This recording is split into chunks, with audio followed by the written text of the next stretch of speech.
Today we have a wonderful, it's the last Saturday in May, which May has been designated as the Mental Health Awareness Month. So all month long, there have been different platforms that have given, um, and I've watched several of them and been involved in some of them as well, but they have been very meaty, very needful, especially during this time of pandemic, during this time, even more recently and close to our hearts, most of us or all of us, hopefully, um, through this unrest, through justice and all those things that have has occurred.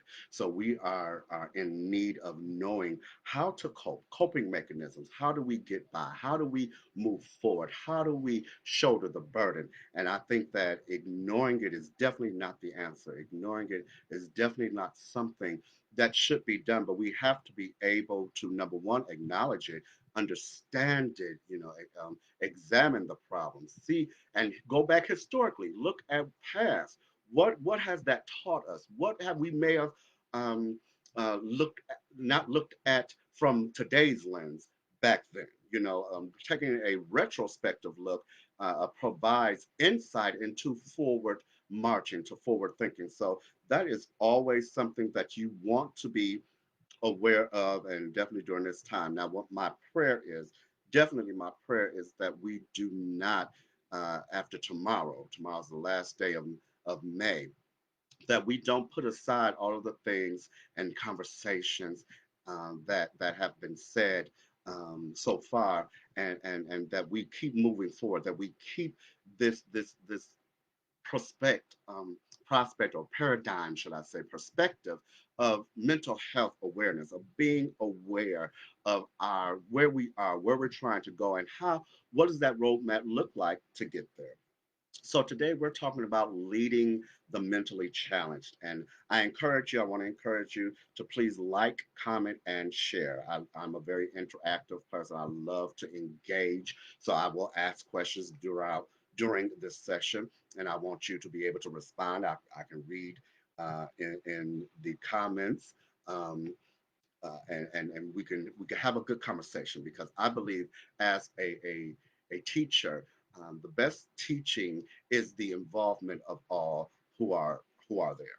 So I prefer in class. I prefer standing in front of people, but I do understand that in today's time that is a little more challenged. But we can still we're creative beings. We are ingenious, and we cannot be stopped. Once we put our minds to it, we can literally not be stopped. So we will find a way. And working at Clark Atlanta University, they had a saying of find a way or make one. So you will find out how to do um, what you need to do. So with that in mind, let's dive into this conversation of leading the mentally challenged. Now, when we're talking about leading, and I'm always a person that I don't want to ever take for granted even the smallest details. So because they're building blocks. We don't have to delay and stay at the foundation, but we do need to make sure we have laid the same foundation, or so the foundation, so everybody's building on the same platform of thought. So leading, being the person that is influential into progress. That's what leadership is. It is the influence into it's actually just the influence. Having a leadership role is having the influence. We all have experienced different places where we persons were not titled to be the leader, but they were actually the leader.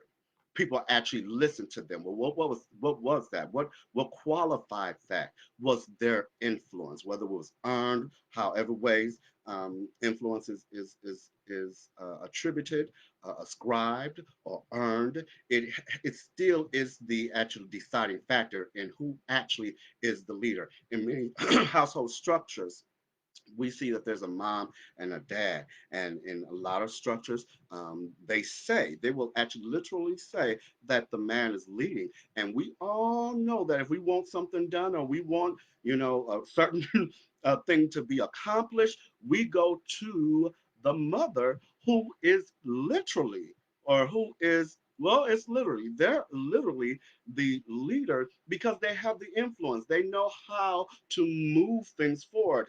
In one of the movies that I love, Fat Greek Wedding, the woman says, the father may be the head, but I'm the neck, and I know how to turn it whichever way I want it to go. So that is a very good analogy of you can have the title and be titular, but it doesn't mean that you're the leader. So what is a who is a leader? Well, it is my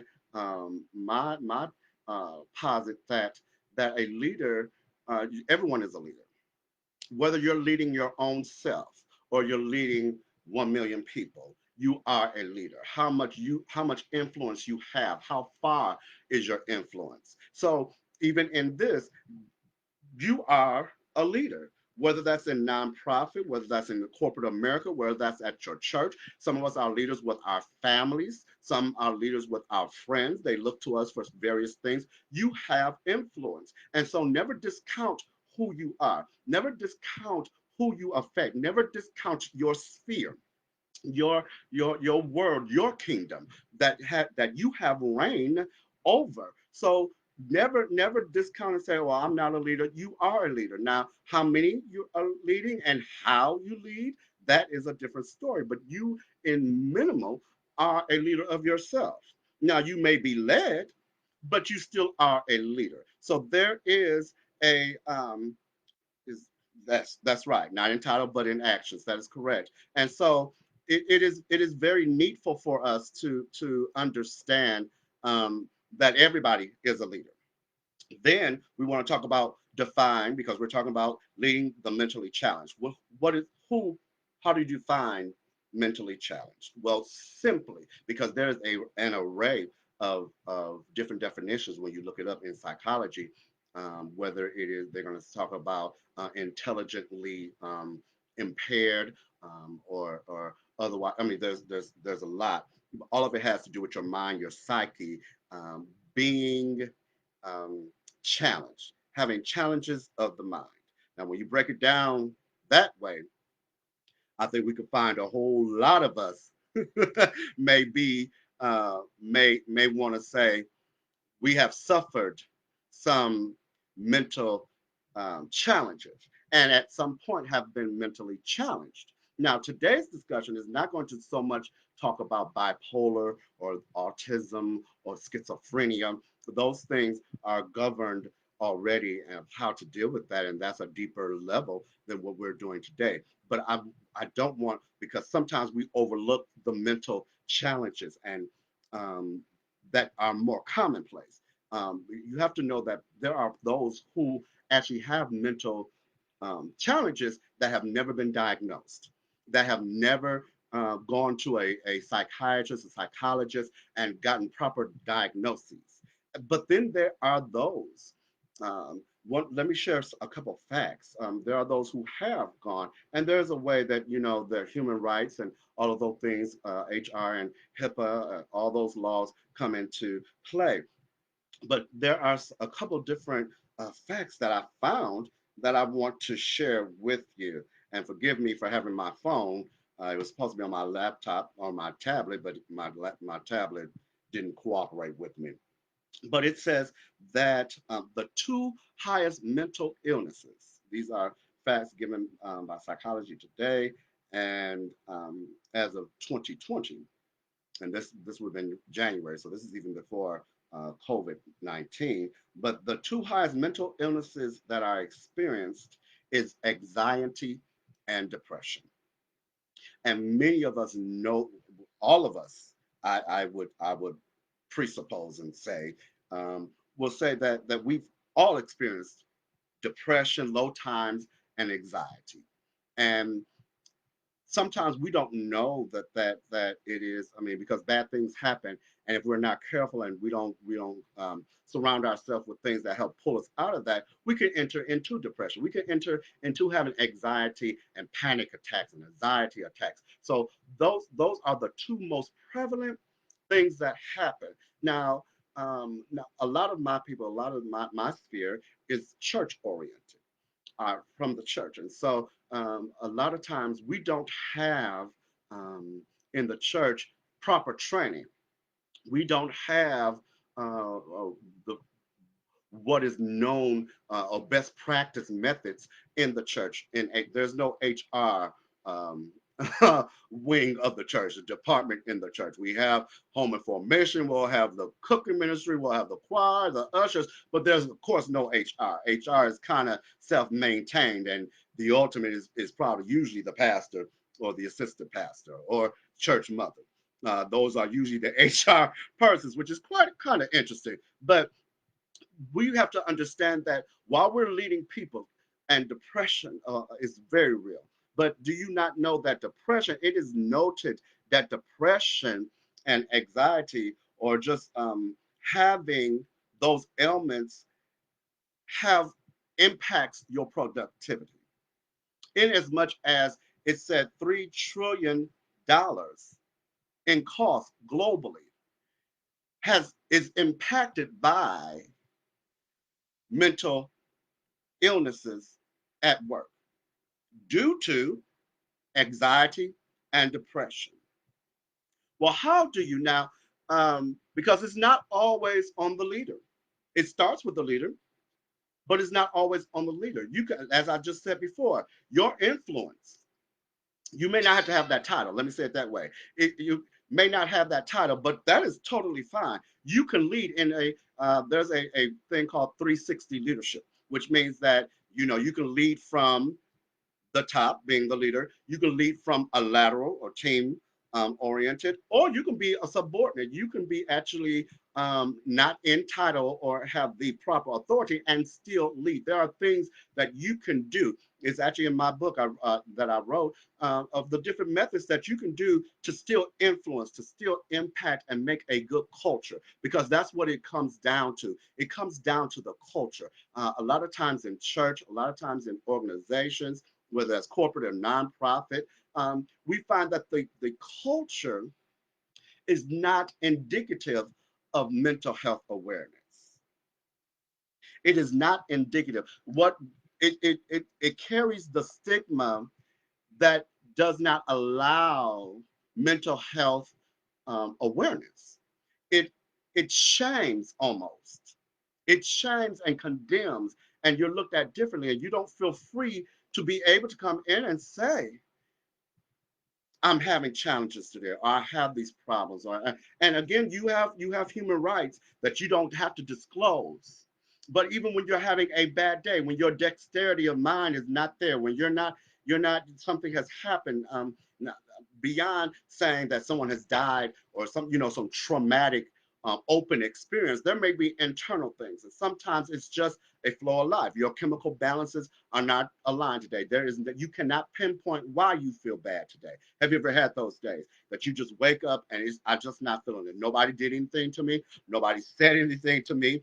But I just feel a certain way. That is not uncommon. And a lot of church folk, as Nicole has pointed out, will call it a demon. I'm not necessarily saying that it is or is not a demon, but either way, it should be dealt with. And there is a culture to be able to deal with it. And if you're leading at work, you can't. It is not appropriate to go and lay hands on them. So you have to find some other ways.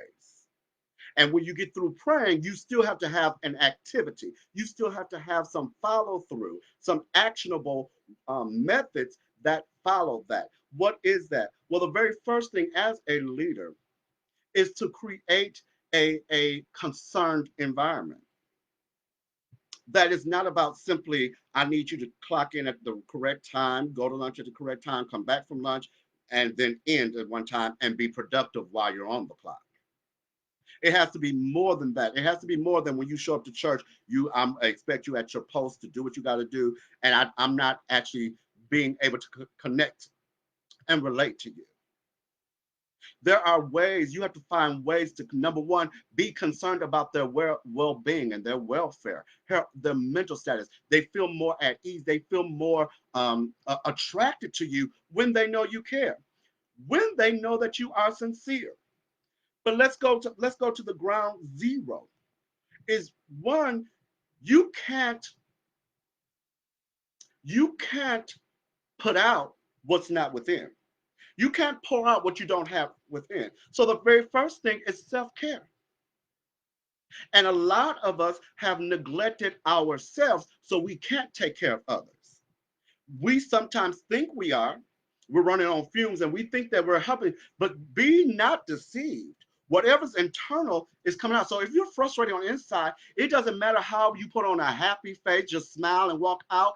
That's the the energy that you send out, the spirit in which you do it. There are things that follow that we can't even describe, but there's something is off. Something is wrong. I can tell. Have you ever had that where they sound good, they look good, they're doing all the right things, saying all right things, but I just can't? No. It is because there is something that is not self-maintained and self-cared for. So in order to lead, you have to be all right with your mentality. You have to be all right with whatever is going on with you. You have to be, and when I say all right, you don't have to like it, but you have to be aware